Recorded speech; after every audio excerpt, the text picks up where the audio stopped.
City series cigars and Citrus 7s, black cement 3s, 4s, the hairs and bread 11s. No doubt that I'll be wearing some fire at any sighting. With these Doran Becker 5s, you can see me in any lighting. It's exciting, I'll be flexing to the coldest degree. What's up, everybody? Sneakerhead M Checks. I got the 2025 Travis Scott Fragment Jordan 1 lows. Scheduled to release sometime in November. I know initially they were rumored to release back in September, I think September 20th, but that ended up happening. Now I hear they're coming out sometime in November. But either way, as usual, we're going to take a close detailed look at the shoe from all angles. I'm going to put these on and step around them so y'all can see they look on feet. After that, I'm going to share my opinion on the shoe, and then I'm going to talk about release predictions, reselling predictions, and all that stuff. So let's get right to it.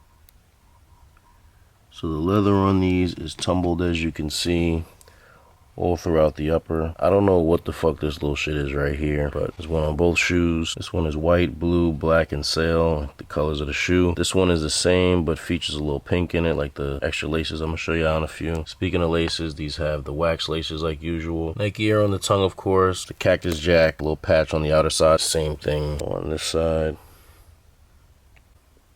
He's got a sail midsole, the big backward swoosh, of course, in blue. You can see they're tumbled all around here as well.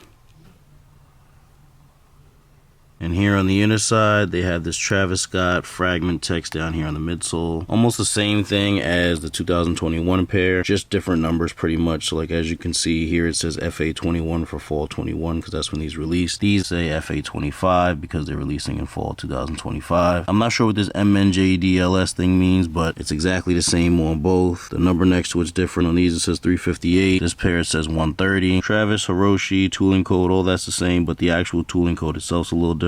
This is OS 283 F899, and these say OS 283 F899. And right here you can barely see it, but they have the Cactus Jack print. So on both shoes, you really can barely see it. And I think the tumble leather makes it even less visible. So like the flat leather, you can see it a little bit better on these. But yeah, other than that, this inner side is really plain with the white swoosh and everything. So just like the first Travis Fragments, he's got the Fragment logo here with the Jordan's wing logo up top on the right shoe. And on the left shoe, they have the Cactus Jack logo with the face under it.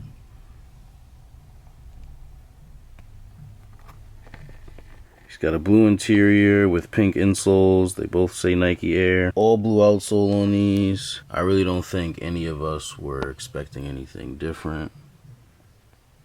The box comes in this plastic protective cover that has Travis Scott, Fragment, Jordan, and Nike logos all over. But if you take the box out, it's really just a sail and white Jordan 1's box. It's actually the same box and cover that the box for the first pair had. Just the colors are different. You can see on this, the logos on the protective color are black as opposed to blue. And then the box is sail and blue as opposed to sail and white. And then inside, they have pink paper with the same logo patterns. It's actually the same paper that came in the box for the original pair. And these also come with extra laces. These were really supposed to be attached to the shoe and all in bags. But yeah, there's an extra blue pair, extra sail pair, and an extra pink pair. And here's the box label.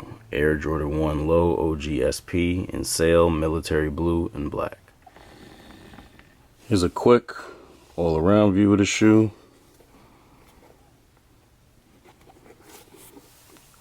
Alright, now see they look on feet. I ain't afraid of nobody, I move comfortably. I be chillin', you know what's up with me. Light-skinned niggas out of style, and these bitches are still fucking me and begging me to come inside. No company. Ah, man. Nah, I ain't new to this. All my bitches fly like I'm only dating stewardess. You know this rap nigga with braids be talking ludicrous. I'm trying to put my people on. He's kind of ass, to be honest. I mean, they're okay, I guess. They're really not that bad.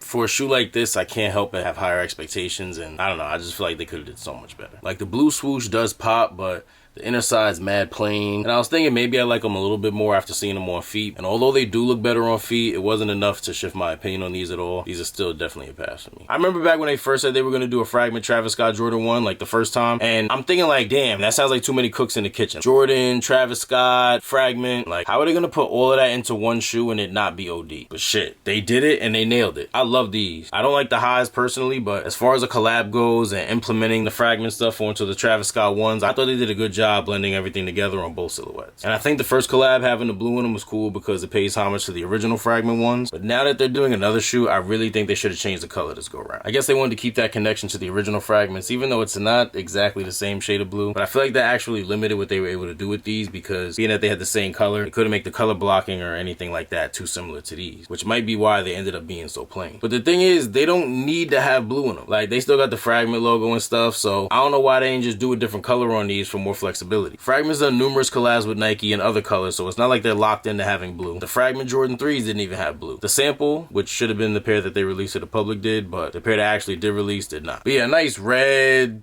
clover green, orange, pink, something different. Might have been a little bit more exciting, especially if they did this color blocking but swapped the blue out with one of the other colors I just named. That would have went crazy. I know I definitely would have appreciated that more, because these, they could have kept them, honestly. But yeah, leave me a comment and let me know what you think about that and how you feel about these in general and where these rank among Fragment Travis Scott Jordan collabs. Like I mentioned earlier, there was a lot of confusion on the release date for these. At first, people were saying they were going to come out September 20th. September 20th came and went and there was no release. Now I'm hearing it's going to be in November. Regardless of when they end up coming out, you should not expect to get these for retail. I always say if you really want to shoot, no matter how unlikely it seems, always try to get them for retail. Obviously for these, you don't want to get your hopes up. You're probably going to take the L, but you should definitely still make the attempt at least. Because most of the time it's not hard to try, so you might as well. You never know. I mean, like I said, probably not, but you may get lucky, and if you don't, like, it's not going to take up a whole lot of your time to try. So, like I said, you might as well. Now, I'm not 100% sure where they'll be releasing yet. I'm sure they're going to release on Travis Scott's website, probably Fragment's website, maybe the sneakers app. I don't know. Someone told me they were going to be a Japan exclusive. I'm not sure. But either way, y'all know how these go. Regardless of how I or anybody else feels about the colorway, they are a Travis Scott one, a Travis Scott Fragment one to be exact. So if you really want these, you might as well just prepare to pay market value for them. And if you're not willing to spend 4 digits on them, then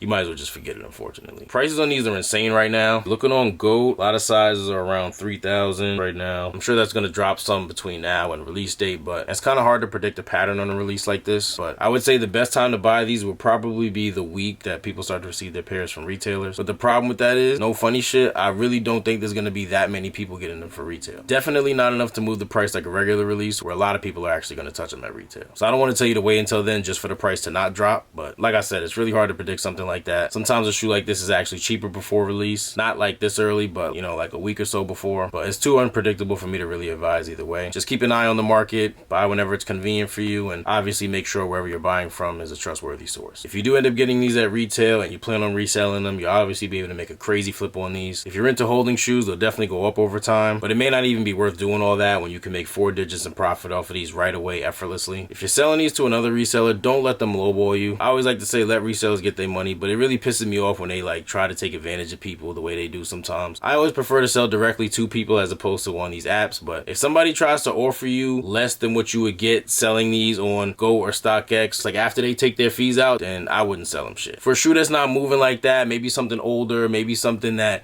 you know, people aren't buying like that, I get it. If it's something like that, it may take a little while for you to move it. They may have the clientele so they can undercut you, cash you out instantly, and deal with the hustle and bustle of moving them. But something like this, these shits are gonna sell so easily, like don't let them take advantage of you. And like I said, I don't even prefer to sell on these apps, but like it's so easy to do when it's a brand new shoe, and a shoe like this sells so fast. You literally go on the app, say that you have them for sale, put the size, put the price, and they're gonna sell like in minutes, a day tops. You know what I mean? A hot shoe like this, it dead ass will take a couple of minutes, and then they sell, they send you the shipping label, or better yet, if you buy a drop-off location, you can go drop it off, get paid out the same day. Where I'm at, there's a drop-off location 10 minutes from me. So like when people be offering you significantly less than what you could get like paid out on the apps on a new shoe like this, like I think that's fucking crazy. Like honestly, I take offense to that. Like if I'm ever selling a shoe that's this hot, like I'm actually gonna resell these. So if and when somebody offers me less than the payout amount I would get at Go and StockX, like don't be surprised if I tell you go fuck yourself, because like no, you know what I'm saying? Like I could dead ass, if I really wanted to, I could get cashed out by GOAT in the same day. Put it on the app, it'll sell in a couple of minutes. I can go to the drop-off location. Most likely they're gonna authenticate it that day. If not, they'll authenticate it the next day. Like I'm getting the money in 24 hours. Why the fuck would I sell it to you for 100, 200 under like the payout? Mind you, this is not the asking price. I'm not talking about when you go on the GOAT app and you see that these is, you know, 2,500. I'm talking about when you sell on the app and GOAT takes all the crazy ass fees out, Go and StockX. If you're offering somebody less than that on a shoe like this, fuck out of here. No, I like to mind my business when it comes to people reselling and what they resell and how they resell it, but like that shit pisses me the fuck off. You cannot convince me that people is not trying to take advantage of people when they do that. I mean, that's just how I see it. But if this was helpful in any way or taught you anything, I really appreciate if you liked the video. And if you're interested in more early reviews like this and any other sneaker related content, please do us both a favor and subscribe to my channel if you haven't done so already. Once you're subscribed, make sure you tap that little bell icon where the subscribe button was and select all. That way when I put a new video out, you get notified. You won't miss out on anything. Thank you all for watching. Everybody please stay safe and healthy out there, and I'll see you next time.